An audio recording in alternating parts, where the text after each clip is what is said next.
आमच्या कल्याणच्या वाट लावले, किती लोकसंख्या वाढली, आता ग्राउंड किती आहे? किती तुम्ही होते, तुम्ही एक पण ग्राउंड केलं का?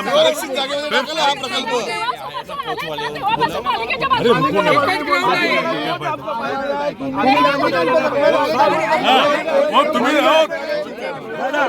दम देता है, वो अपने को दम दे के बात कर रहे हैं, अपन सुनेंगे नहीं, दादागिरी नहीं सुनेंगे अपन। वो रहेगा उसके उधर 10 साल में कुछ ग्राउंड बनाएगा अपने लिए, आपने कुछ पूछेगा, आपण एक घंटा बैठ के आए हो समीर। वेगवेगळ्या खेळाला प्रोत्साहन मिळण्यासाठी इंडोर स्टेडियम, क्रिकेटचं मैदान, व्हॉलीबॉलचं मैदान या सगळ्या सुविधा पुरवण्यासाठी खेलो इंडियाच्या माध्यमातून निधी दिला जातो। आपल्याला इकडे सुभाष मैदानामध्ये कल्याणला 7.5 कोटी रुपये याच्यासाठी मंजूर झालेले आहे। काल माझ्या निदर्शनास आलं की इथल्या स्थानिक लोकांचा ह्या इंडोर स्टेडियमला विरोध आहे। म्हणून का विरोध आहे ही बाब समजून घेण्यासाठी या ठिकाणी मी आलो।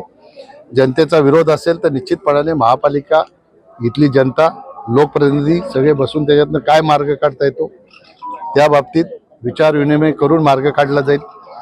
कुठल्याही प्रकारे इथं खेळणाऱ्या खेळाडूंचा किंवा इथल्या जनतेचा अनादर होईल अशा प्रकारचा जबरदस्तीचा निर्णय ह्या इंडोर स्टेडियमच्या बाबतीत होणार नाही। इथं आता सूचना आल्या, ज्या ठिकाणी महापालिकेने DPR बनवताना इंडोर स्टेडियम त्याचा अलाइनमेंट केलेली आहे, ती अलाइनमेंट शिफ्ट करून त्याच्या पाठीमागे जे गार्डन आहे त्या गार्डनमध्ये न्यावं अशा प्रकारची सूचना आली। ती सूचना मान्य केली। आता नवीन रिवाइज DPR करताना त्याच्यामध्ये ते बसते की नाही हे महापालिकेचे इंजिनियर बघणार। त्याच्यानंतर नवीन DPR झाल्यानंतर आता जे लोक या ठिकाणी स्थानिक लोकांचा विरोध आहे त्या सगळ्यांच्या सोबत मी त्यावेळेला सगळ्यांच्या सोबत बसून पुन्हा एकदा चर्चा करून त्याच्यातनं मार्ग काढून कशा पद्धतीने पुढे जायचं हे त्यावेळेला त्याचा निर्णय केला जाणार।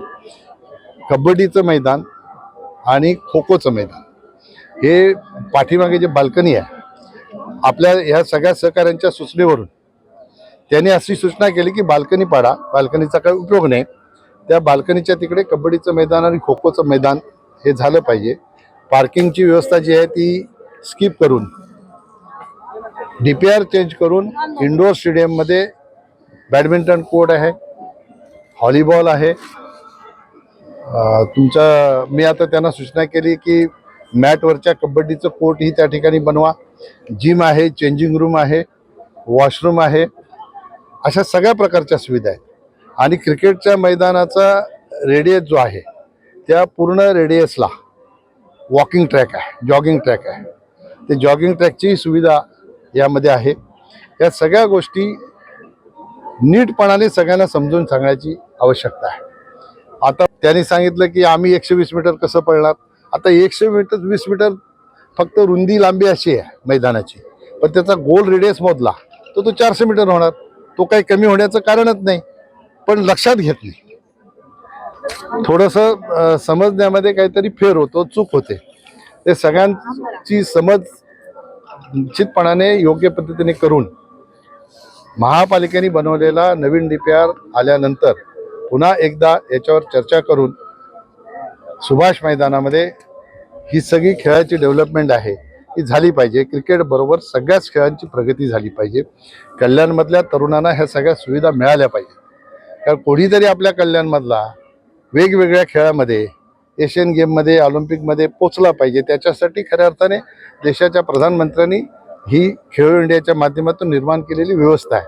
आणि जेव्हापासून खेलो इंडिया आलं आपल्या सगळ्यांना माहीत आहे की ऑलिम्पिकमध्ये सुद्धा आपल्याला आता 7 मेडल मिळायला लागले। पहिले आपल्याला मेडलसाठी फार प्रतीक्षा करायला लागायची, आता 7-7 मेडल आपल्या देशातले तरुण मुलं ही आणायला लागले। देशासाठी निश्चितपणाने अभिमानाची गोष्ट आहे। येणाऱ्या काळामध्ये कल्याणचा एखादा मुलगा आपला जर ऑलिम्पिकमध्ये गेला तर आश्चर्य वाटण्याचं काही कारण नाही, परंतु कुठल्याही इथल्या स्थानिक लोकांचा किंवा इथल्या लोकप्रतिनिधींचा त्यांच्या मताचा अनादर होईल असं कोणत्याही प्रकारचं जबरदस्तीचं काम होणार नाही।